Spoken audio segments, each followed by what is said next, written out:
Proficiency exam, let's graduate high school, let's move on, get a job, get a college degree, be happy.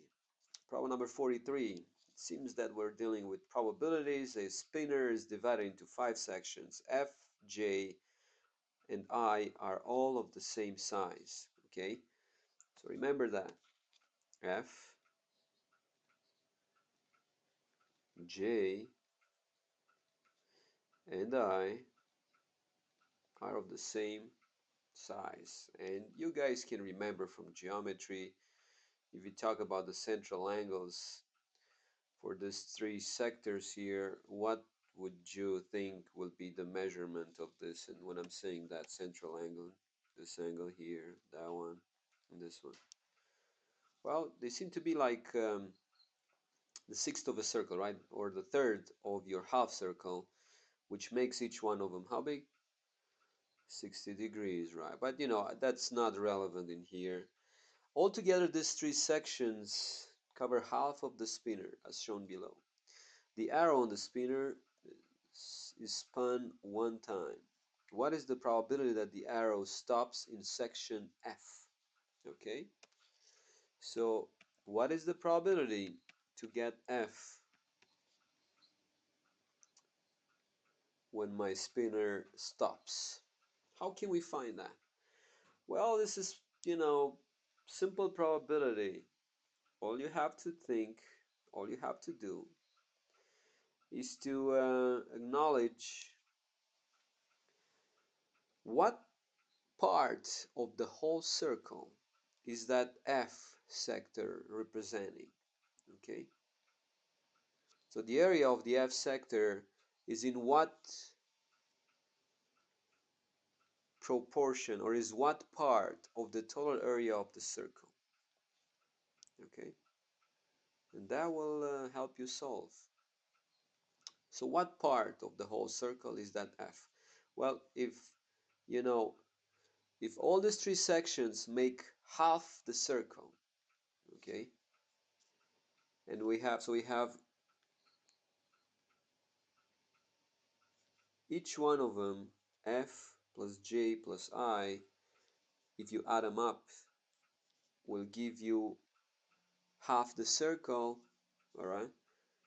And if all of them are of the same size, so area of F is the same as area of J is the same as the area of I, and is the same as what?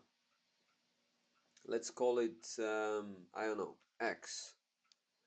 Well, if I'm adding all these 3 together, if I will have the area of J plus the area of F plus the area of I, will give me what? X plus X plus X. That makes what? 3X.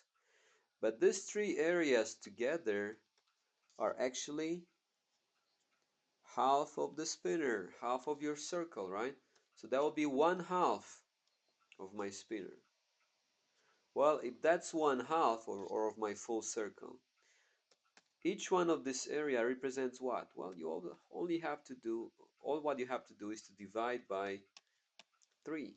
Okay, what is 1/2 divided by 3? Well, remember, skip, flip, multiply will be 1/2 multiplied by the reciprocal of 3, which is 1/3, and that gives you 1/6. And that's why that F, that sector F, where your spinner may land, will be 1/6 of your circle. Okay, well, if that's 1/6 of my circle, what is the probability? Well, the probability will be pretty much the same, because that represents 1/6. Okay, the probability of landing on F will be 1/6. But this may be a little bit confusing. Just think about if you will have to divide your circle into equal sectors of F. How many of these sectors would you get? Well, I will get how many of them? Well, I will get 6 of them, right? And because I have six, you know, because F represents a sixth part of my circle, the chance for my spinner to land there will be equal to that, to the part that F represents of the full circle. Because if you spin it,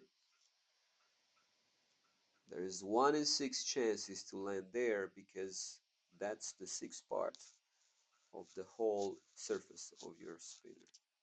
Okay, and that's why the answer here will be 1/6.